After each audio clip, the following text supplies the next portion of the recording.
actually pretty simple. You know that open houses are going to be a big part of your business. How many open houses do you need to do? And then once you have that picture of what it's going to take to get to the number of closings you want, those are the things that you need to focus on. So when that shiny object comes down the pathway and it's, oh, you can do this, awesome thing, you might not be ready for that if you're not hitting the goal that you set out to do initially. Maybe it's one closing a month, maybe it's two, maybe it's 10, wherever you're at in your business. But I think you have to dissect it, reverse dissect it to kind of come up with that answer.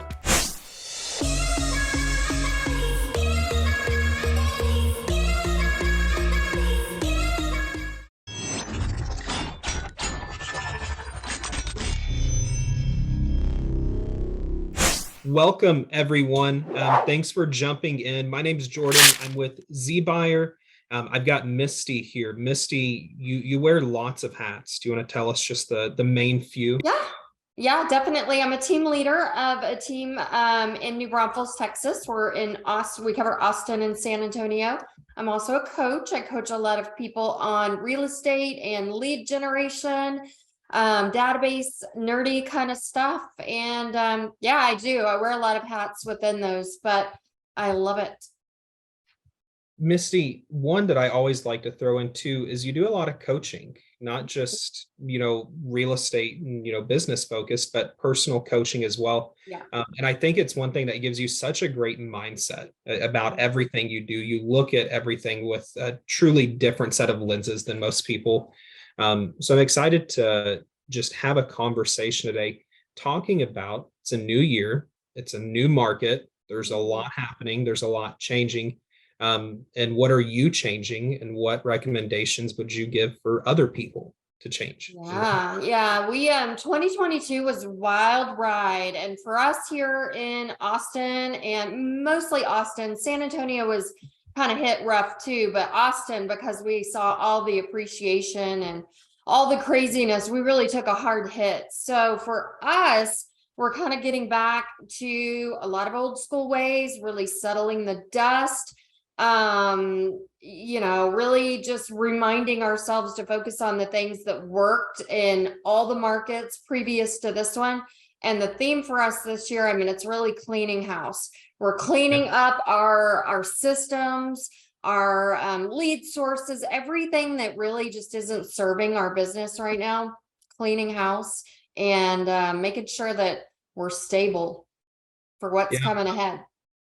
One question I've got, and I don't want a biased answer because of course I work for a lead company, so I always want people to buy leads. But I am biased.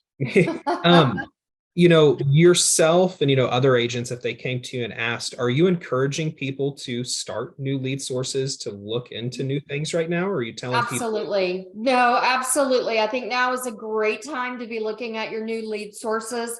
The interest rates are looking really stable right now. I think we heard through the grapevine that we've seen enough pain. The employment rates are where they need to be. So I think what we're going to see this year is going to be a lot of, we're going to get back to normal. And we've been hearing that for so long, but it's just, I can see it now. A few months ago, I couldn't. So yes, new lead sources are going to be incredibly important. And that's what we're doing. We're cleaning out the old ones that we didn't have any luck with, but we were holding on to for whatever reason. And I am absolutely looking and just kind of not taking big moves, but moves that will accelerate where we're already at, things that will enhance where we're currently at. Absolutely. One note that I want to make with that, for anyone that's using any type of lead source, you're not doing leads. If you have a CRM, you need to be looking at it from an analytical standpoint. You need to be looking at the numbers. Because Misti, you can't make those decisions of cleaning house and saying what does work and what doesn't work if you're not focused on the numbers, if you're not looking at what's converting and timeline to convert. Because it's not just paying for a single lead. How many phone calls go into the appointment stage and getting there? And then from appointment, much longer does it take? There's a lot of costs that people don't factor that go into it. And if you don't really track what you're doing, you have no way of knowing that. Right. And I think a lot of it too is you need to keep a lead source for 90 days before you, at minimum, before you truly know what your ROI is. And I see a lot of people who jump into new lead sources and then they're not tracking the right numbers. They're just like, well, I haven't had a closing. Well, you might be jumping out before you miss the fruit. So that is one thing that we're digging into a lot right now is our numbers, and none of our sources were new. So luckily we have enough data there to look at them, but it's a good time to get out with the old and in with the new. A brand new year kind of brings that clean slate. So tracking with any lead source is going to be incredibly important. Otherwise, you may be pulling the plug on something that will be extremely fruitful in the future. Yeah, absolutely. And not to speak, on your success and on your behalf, but you do really well with our leads, but you had to make it past, that 6 to 12 month portion of our leads where we say, roughly 72% of our leads say that they'd be ready to have a transaction at 6 to 12 months. If you're canceling at 3 months, you're only halfway to the beginning of when they're ready. So we didn't really even begin to see the fruit of all of the labor we had put into it until we were well past 90 days. We got lucky with a few with you guys, but for me, I was a newer team leader, and so I was new at tracking numbers and different things. So once we were with you guys for 6 months, it was all the fruit from all the labor that we had done started coming out. And now looking back, now I've got, oh my gosh, thousands and thousands of leads in my database of zBuyers. We're still talking to and closing deals from things that we brought in 2015 or 2016, whatever year it was that we started with you guys. So yeah, that's kind of where the fun begins. awesome. And everyone, there was an amazing post and comment thread in the LCA group talking about, it's a new year. What are you changing? What are you implementing? I'm trying to find it, but I'm not having the best of luck. But here's an interesting post from Tristan. 38% of buyers used an agent that was referred to them by a friend, neighbor, or relative. That's a pretty big part of the market and how they're finding a realtor. So Misty, what is one thing that you're doing, or maybe something new, some new tactics that you're putting in to get more referrals from past clients? Yes, that is one thing that I will say. The market was so wild and crazy over the last few years that we were really not great with our SOI. So we are digging into that at a high level. We are doing client events. We're doing all the things that you should do. You're supposed to touch base with your clients at least once a month. So 12 touches, probably more if you're, with a KW or something where they go in with a lot more touches. For us, we're making it very intentional. We're sending out a newsletter with very personal stuff about our team and to our sphere of influence, doing quarterly client events. Which we've been kind of doing for a while, but we're really getting good at them now. So we're making them more fun.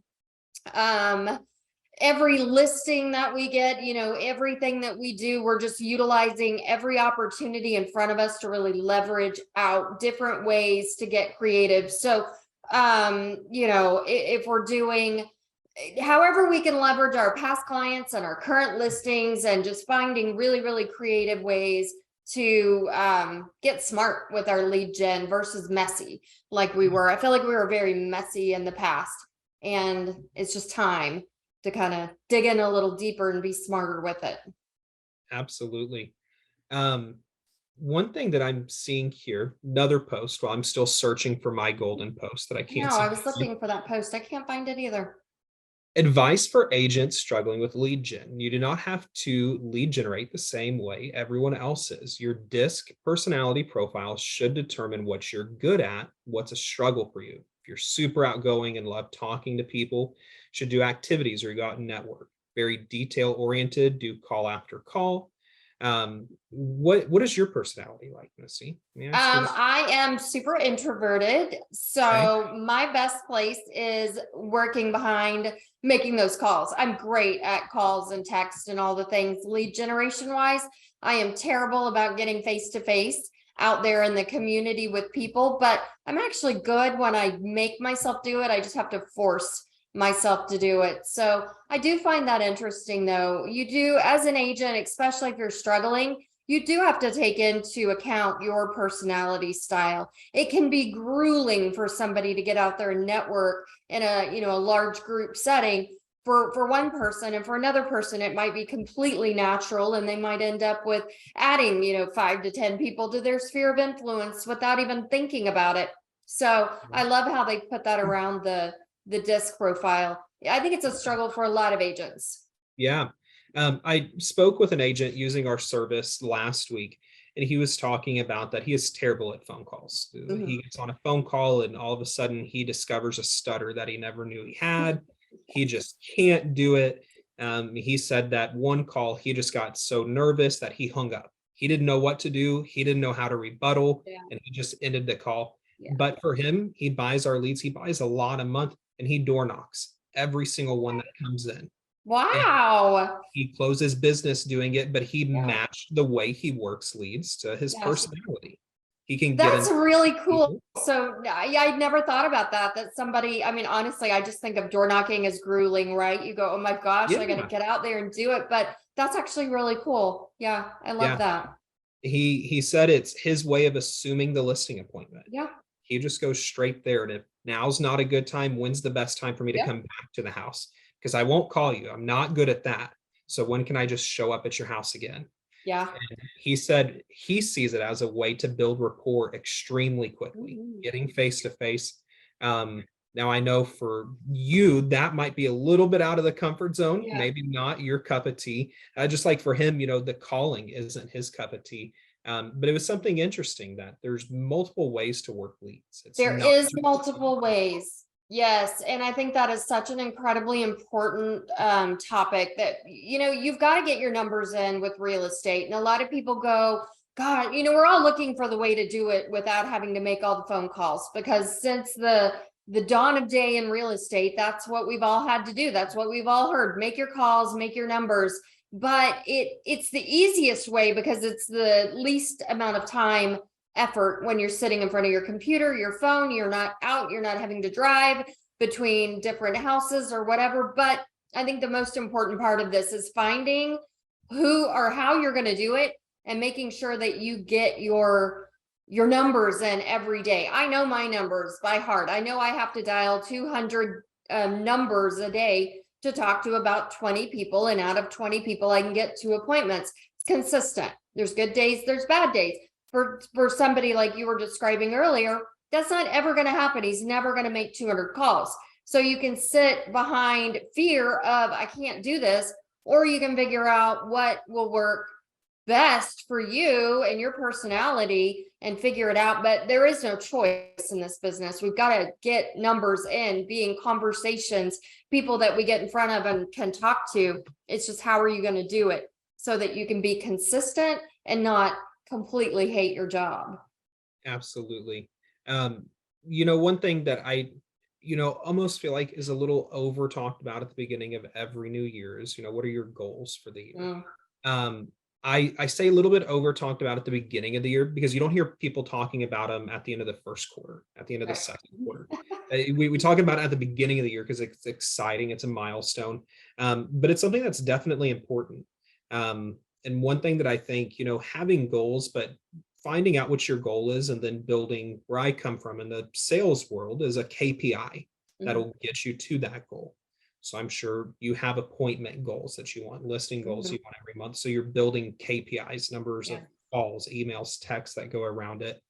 And it's something that we see a lot of agents using our service are pretty loose about. They'll get to calls as they get to making the calls, or they'll send texts when they can, rather than having structured, numbers that they have to hit. What do you have in your week or your months, or do you have certain numbers besides, your 200 dials a day that you know?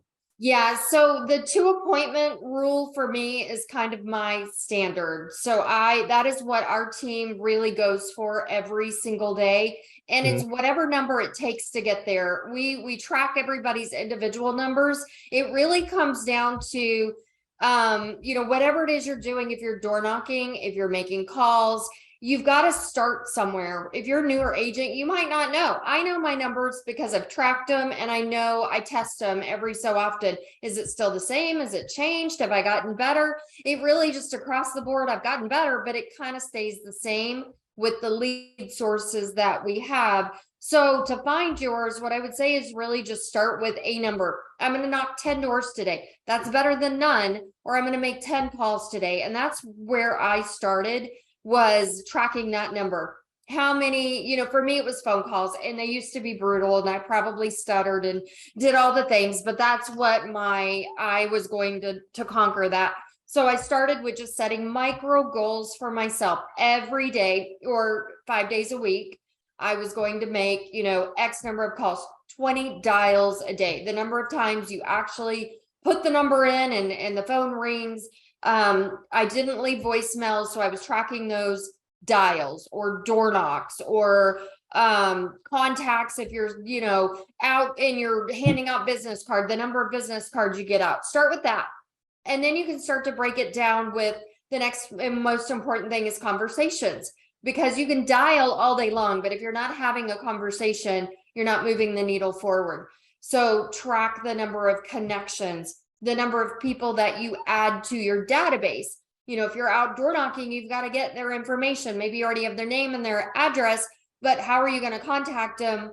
Maybe by mail, but you need more information to add them to your database. So the number of people that you can add to your database. A new tracking metric for us, which hasn't really been important in the past. Old clients become SOI, and we do things for our SOI, but we're now tracking the number of people that we add to our SOI, because what you focus on expands, and that is the goal for us, is to have more SOI, more people that already know us, that want to do business. And then of course you've got to track the conversion cycle. How many people you're talking to, how many people does it take for me to get in front of, so that I can actually get out and actively showing them so that they become a hot prospect. And then from that, you track, from that to closing, how many to get a contract, and then how many to get a closing. So it's really, it sounds complicated, especially if you're a new agent, but you got to start somewhere. And really it's just, you want to learn your numbers. You need to get out there and just start to learn what it looks like. How many are you capable of? How many are you willing to do consistently? Not just one day, consistently. And then how many are you going to do so that your efforts are actually rewarded with, eventually a closing? Absolutely. One thing you mentioned that I really liked is, whatever you put your focus on, whatever you put your effort into, it's going to grow. Yeah. Now, I'm sure there is more than just one aspect of your business that you want to grow. So what do you do? Because you can only put so much effort into so many things. You hit your limit, you hit your team's limit. So how do you sit down and decide what areas are we putting our effort into right now? And saying these areas don't get the effort because there's only so much to go around. So how do you make that decision?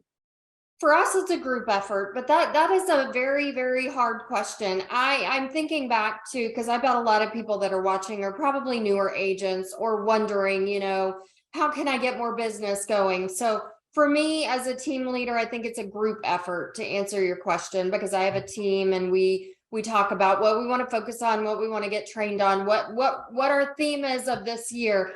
As a solo agent, you've got to really just ask yourself, what is it that you need, and why did you get in real estate, number one, and what is it that you need to accomplish? How many closings do you need a month to pay your bills, to go on the vacations that you want, to live the life you want?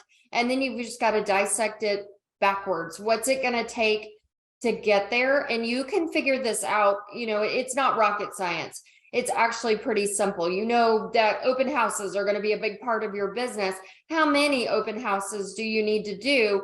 And then once you have that picture of what it's going to take to get to the number of closings you want, those are the things that you need to focus on. So when that shiny object comes down the pathway and it's, oh, you can do this, awesome thing, you might not be ready for that if you're not hitting the goal that you set out to do initially. Maybe it's 1 closing a month, maybe it's 2, maybe it's 10, wherever you're at in your business. But I think you have to dissect it reverse.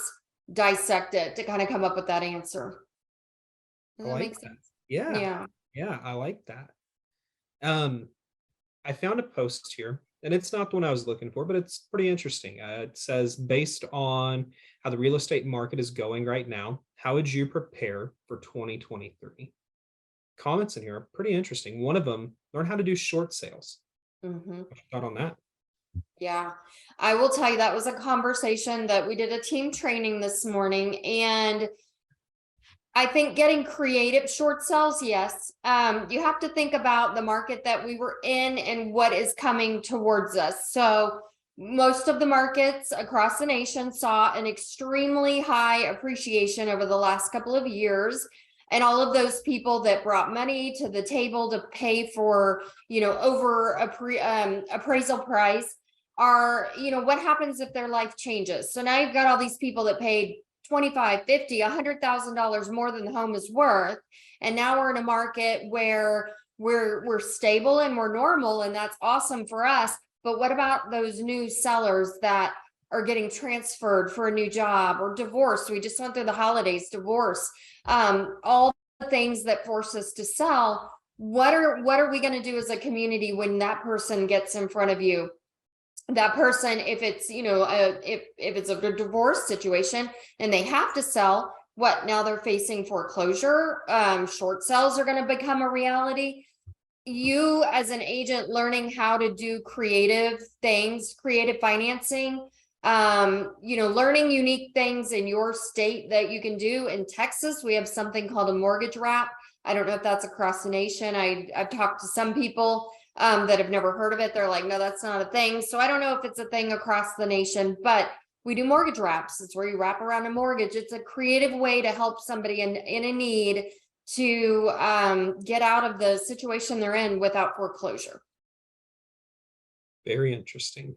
So I think it's just with that, I think it's to answer your question. I think it's extremely important if you're, going into 2023, get your tool belt full. Like you need to figure out what you have at the table. And I'll tell you where that's coming from. And this was a team training that we had today. When I was a newer agent, I was back in the business. I've been an agent for a long time.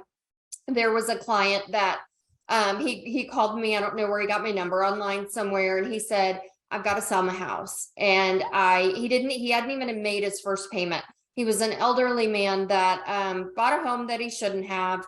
Mortgage, I don't know how they got him in there, but long story short, the agent that sold him the house was like, I'm so sorry, I can't help you. There's nothing I could do. You owe more than the home is worth. This poor guy was headed to foreclosure. Luckily, he got to me. We were able to do a mortgage wrap, get him out of that, not affect his credit. He left with a little bit of money in his pocket, and a buyer was able to get into that house creatively, and it all worked out. We had two very, very happy people on both sides, versus there's nothing worse than sitting in front of a client and saying, I can't help you. Your house is worth more than you bought it for. Yeah. I think this year is definitely going to be a year that tools, options, offerings are really going to come to light. Part of that is there's so much technology that's coming out. There's so much with company we started working with, Zoodealio. They've got an amazing cash offer platform, and it's fantastic. But one thing that it does is it allows a homeowner to get multiple instant cash offers without an agent being involved. The homeowner goes directly to them. So as an agent, more tools, more things in your toolkit are going to be extremely important. Yeah. I think the day of being the realtor that just shows up and presents a marketing report and tells them why they're such an amazing agent are behind us. I feel like they're just few and far between opportunities. And when you're doing that, you're competing with everybody that has more tools in their belt than you do. So absolutely, we're just in a day and age. It's with the internet and with everything we've got, all the marketing or all the high tech stuff that we've got running behind the scenes. You've got to have a full tool belt with lots of options for these people. Yeah. Amazing comment on this thread. Joe Hammonds, do you know him by chance? Because his comment is just summarizing everything that you've said. Analyze, prioritize, systemize, automate, reduce expenses, and double down on sphere of influence. Nailed Get it. lean, get back to the basics. Yeah.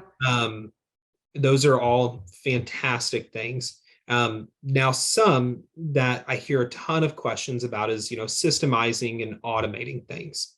Because that, kind of goes into a whole different tech world that a lot of people just aren't familiar with. So how tech focused is your business? Have you automated a lot? Yes, we have, but I think there is a time and place for all of that. I love what you just shared. He nailed it with that. I could not agree more with that. We are very tech heavy, but that is because we've gone through the process, right? I was a solo agent at one time that I didn't have the time or the capacity for that. So I had to get myself to a stable place where I was consistently closing deals. Once I got to a point where I was consistently closing deals, I realized I needed a transaction coordinator. From there, I needed some automation. I needed some backup to help me lead generate, right? Because I couldn't do it as a solo person. So I find the biggest pitfall for newer agents or people that aren't ready for it is it's one big shiny object that you don't need yet. You got to get yourself stable. I do believe there is just a process that we've got to go through. You got to, just like anything, you've got to learn it. And then once you learn it, then it's time to delegate it. And once you can delegate it, that's when the automation and the technology becomes like amazing. Because now you don't necessarily need a human. You can have automation in your database or, AI or all these really cool things. But boy, if you add them before you're ready, I think you're just putting the cart before the horse. Absolutely. And if you add automation before you know what you're trying to automate and you know what's going to get you the results you're looking for, it's never going to work. To your point, you have to know what the desired outcome is, what you want to achieve, and you have to be able to do it yourself. Automation just allows you to do it at a bigger scale than yourself. Yes. I coach a lot of agents, and one of the things that I find most frustrating for myself is I know what can be done, but every agent has to take the same path to not exactly. I mean, don't get me wrong, I'm not that far in the box, but everybody needs to take the same path to getting to the massively automated system. You might do it a lot quicker than anybody else. But if you just jump in on day one and start automating, you are going to spend all of your time. You're going to be a tech company, not a real estate company. And in real estate, we all know we've got to be in front of people to close deals at the end of the day. If you've got to, if it's going to be you doing the tech, then you need a showing partner. You need somebody human out there that's going to do the other things. So I think that's why it's so incredibly important to just take the path of getting stable before you add all that in. Absolutely. A couple more good comments in here before we have to wrap up. Become even more data driven, which we've talked about several times already. Brush up on short sales. Ensure my current relationships are stronger than ever. To me, I hear that and I think of relationships not just in a professional manner, but your personal life too. You have to have a good foundation behind you. Past that, feed the pipeline, nurture all your leads, talk to people, network, double or triple down on lead gen, work on Spear, provide value. And then probably the favorite comment that I've seen in here is going back to basics. My word for 2023 is intentional. Going to embrace that and be intentional in everything I do. I love that. Yeah, that's kind of what I'm feeling too. Getting very intentional. It was really easy a couple of years ago to get really lazy and you could close a deal just by walking out on the streets and having one conversation. That's not where we're at these days, and getting very intentional with what's in front of you, I think is a great thing for all of us in 2023. Absolutely. Everyone, to wrap it up, then we talked about a lot of good things, a lot of things to add, some things to cut, to evaluate, all different kinds of things. But to sum it up, I think being intentional is a fantastic word for if you're going to have a mindset for this year. Have an intentional mindset. Everything you do, have that behind it. And I feel like no matter what the scenario is, if you're intentional, if you're methodical behind it, you're going to see results. Yep, what you focus on expands. So make sure what you're focusing on is what you really want in your business. Yeah. And Esther said, and do it with courage. Phenomenal. Awesome. Make those calls with courage. I remember the days of starting those phone calls. I was 10 years into the business before I figured it out and really just started doing it. But yeah, courage. That's what it takes. Absolutely. Good stuff. Misty, thank you so much for jumping on here. Thank you. I love being on here with you guys. I love zBuyer and I love talking about real estate with others. That's my passion. Absolutely. Misty, if anyone has any questions, if they wanted to reach out to you, because you're a vast of knowledge, you do many different things. Is Facebook still the best way for people to find you? Facebook is always the best place. Yes, send me a message on Facebook. It's Misty Bruton Broker. I'm pretty easy to find. Yeah, that's the best place. I need to get a better way, but Facebook is it for now. Awesome. Everyone else, if you're interested in zBuyer at all, Jake has been dropping a link throughout the webinar. So thank you, Jake. That'll get you a special discount your first month with us. Go through that. If you end up on the website, you're not exactly sure what you want to do, you've got questions, there's a button that says request demo. Fill that out. One of our reps will be reaching out to you and be more than happy to walk you through our platform, what we do. And before anything else, make sure it's going to be a good fit for you. We pride ourselves on the fact that we will turn agents away on an almost daily basis if it's not going to be a good fit. If we don't match their business, we will be honest and upfront. So get in touch with them, let them know. And if you're a current member, if you have any questions, you want to know more, reach out to your customer care rep, or you can also hit that request demo button and someone from our customer service team can reach out to you. And if you're an older subscriber, you haven't talked with us in a while, we'll actually walk you through a one-on-one onboarding, show you everything that's changed. We've built a resource center that's full of scripts and dialogues, follow-up and nurture plans. So all kinds of good stuff we can get you access to. Misty, again, thank you so much. Always a pleasure to see you. You too. Everyone, thanks for joining. We'll see you next Happy time. New Year, everyone. Bye. Thank you, guys.